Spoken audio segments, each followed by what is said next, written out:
Questions about our country's energy future are mounting. It's an important issue that affects us all. And like most complex situations, there's not one simple solution. But the best place for all of us to start is to be energy smart. Being energy smart is not only understanding the current questions or concerns that our nation has about electricity. To be energy smart, we must have a working knowledge of how electricity is made and the process of transporting and distributing electricity to the end user. In short, how does electricity reach us? Let's get started. Your Electric Cooperative is one of 28 distribution systems that jointly own Wabash Valley Power Association.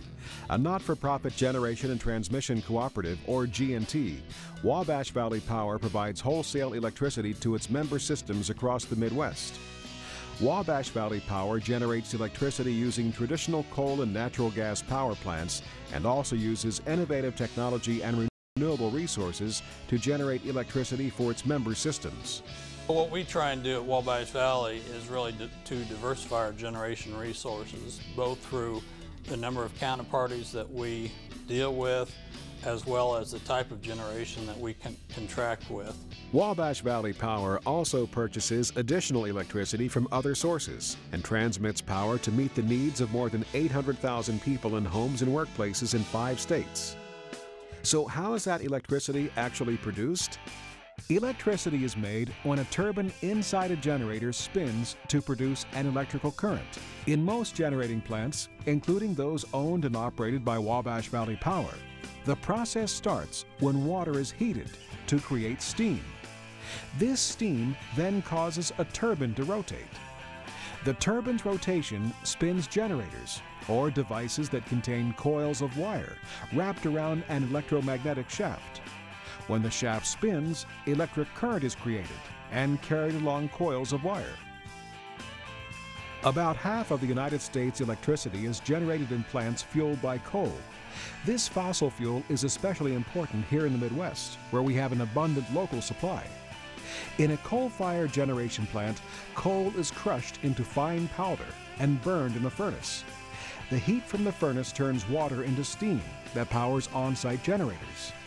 Coal-fired plants usually run continuously and provide most of the electricity a system needs to supply its customers. Some power plants, like the Lawrence and Vermilion generating stations, burn natural gas rather than coal to produce steam. Growing concerns about the environmental impact of burning fossil fuel has sparked innovative projects to make the process of generating electricity cleaner and more efficient. Wabash River Unit 1 is one of only 2 facilities in the United States fueled by the gasification of coal or petroleum coke. Petroleum coke, or petcoke, is a solid byproduct of petroleum processing that has a low ash content. The gas is piped from the adjacent SG Solutions and then burned at Wabash River Unit 1 to generate electricity through a combined cycle process that captures additional heat and improves efficiency. During the gasification process, also known as the Integrated Gasification Combined Cycle, or IGCC, petroleum coke is combined with oxygen and processed at high temperatures to create synthetic gas, or syngas. Pollutants can be separated from the syngas, resulting in lower emissions of sulfur and nitrogen oxide. There's also the potential to more easily capture carbon dioxide. Through SG Solutions, Wabash Valley Power is helping develop a new generation of electric power and pollution controls that will help reduce our impact on the Earth and its natural resources. Wabash Valley Power couples its use of the latest technology with a commitment to producing electricity using renewable resources such as wind, trash, the sun, and even cows. Renewables are very important from the standpoint that you want to be environmentally friendly. We want to do the right thing to make sure that we're not polluting the environment. Renewables that we look at are basically cost effective. We try to do them in a way that doesn't increase our member rates. Wabash Valley Power owns several landfill gas generation plants throughout northern Indiana and is planning to make additional plants operational in the future. These plants put to good use the methane gas that is naturally created as trash and other waste materials decay in landfills. The methane gas is piped to on-site generators that then convert the gas into electricity. Wind power is another renewable resource that is gaining popularity in the United States. Wabash Valley Power purchases electricity generated at wind farms throughout the country. Wind power is created when the rotor blades on a turbine generate lift from the passing wind, causing them to rotate at the hub. The rotating action of the hub turns the generator. Because it produces no emissions or greenhouse gases in the process, wind power is one of the cleanest sources of energy available. In early 2009, Wabash Valley received Green E-Energy certification for power generated by wind and landfill gas. With this certification, Wabash Valley Power can now sell certified renewable energy credits into the renewable market. Animal waste is a renewable resource widely available in the Midwest. Wabash Valley Power purchases electricity generated at dairy farms where the waste from the cows is captured and microorganisms break down the waste into a mixture of methane and carbon dioxide. The mixture, known as biogas, fuels on-site generators to produce renewable electricity. In addition to making these renewable energy resources available to its members, Wabash Valley Power is also exploring other energy options to increase its renewable portfolio, including harnessing heat from the sun. Managing this diverse mix of generation resources requires careful planning to meet the needs of members. A number of factors are considered in order to ensure that the appropriate amount of electricity is available. Other factors, such as fuel cost and the amount of electricity produced, are also considered. For instance, each plant differs in its cost per kilowatt and the amount of electricity it produces. You have extreme weathers and you have to normalize those forecasts. So we take those normalized forecasts and then incorporate how many resources we might need, whether it be base load, intermediate, or peaking. Base load generation plants like Wabash River Unit 1 and Gibson Generating Station are able to run 24 hours a day, 7 days a week, and can accommodate approximately 60% of customer need. Wabash River Unit 1 is Wabash Valley Power's largest baseload generating plant. If demand exceeds the baseload, intermediate resources from plants like Holland Energy fill the gap. Holland runs approximately 1,200 to 1,400 hours per year to supplement high energy demands in the winter and summer. When the demand for electricity is at its highest, like on days of extreme hot or cold weather, peaking units at plants like the Lawrence and Vermilion generating stations are used to make sure member systems and their local customers have the power they need. In general, peaking plants are more costly to run and are only used when necessary.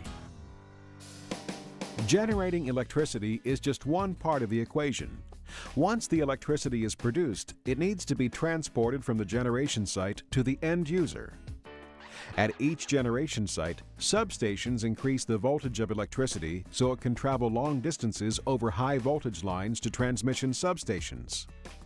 Transmission substations then reduce the voltage for delivery to distribution substations operated by local cooperatives. To ensure the efficient and reliable transmission of electricity, Wabash Valley Power partners with ACES Power Marketing and 2 regional transmission organizations, or RTOs.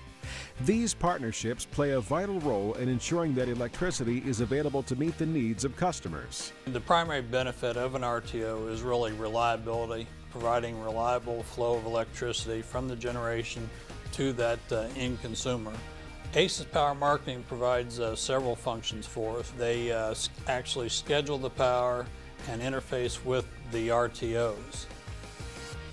At the conclusion of both the generation and transmission processes, electricity is in the hands of local cooperatives for distribution to residential and commercial customers. Now that we know more about how electricity reaches us, let's talk about the current energy issues that are facing our nation. I'm sure the big question for many of you is the same one that I have. Why is my electric bill rising? Energy prices are rising, there's no question about that, and it's important that consumers understand why they're rising, and it's important that they understand what they can do to help mitigate or curb some of those rising energy costs from their perspective. One reason for this change is our increased needs of electricity. As our use of electricity continues to grow, Wabash Valley Power has to determine how it will meet current and future needs. In the late 1960s and early 70s, many utilities were forecasting a load growth of 7% every year. To meet this forecasted need, utilities across the country built large baseload, coal, and nuclear plants to meet the expected demand. However, that anticipated demand never materialized, and an excess supply of baseload generation plants were built that actually provided electricity to meet demand throughout the 1980s and even into the early 90s. Today, the aging plants built in the 60s and 70s must be replaced with new modern power plants. And now we're at a point in time where we need to go out and really resupply that baseload coal and nuclear plant because of that aging infrastructure that's out there today. Building a new power plant is anything but simple. Wabash Valley Power has to consider a wide range of options when deciding how to best meet its customers' needs for electricity in the future. Each type of generation plant differs in how long it takes to plan and build. When you look at rising cost, one of the major reasons for that is the rising cost of materials to build a new power plant. If you look back in history, if you build a power plant in the year 2000, it would probably cost around $1 billion for a large coal facility. Today, due to those price escalations, that new price is around $2 billion. The world's a different place today than it was 30 years ago. Coal and natural gas are not just Midwestern or American commodities. They are global commodities, and the prices of all fuel sources are increasing. Global demand has had a major impact on the price of coal as other countries have begun to generate and use more electricity. When you look at the world demand for generation services, China, India are really building up and almost putting in a new coal plant, one per week. While in the States, we used to have around 60% of the demand for new generation services, and now we're probably around 30%. Another impact on price is uncertainty, especially related to government regulation and oversight related to climate concerns. Today, when you build a coal plant, you're really building both the electric generation facilities as well as a chemical plant to clean up the output from that coal plant.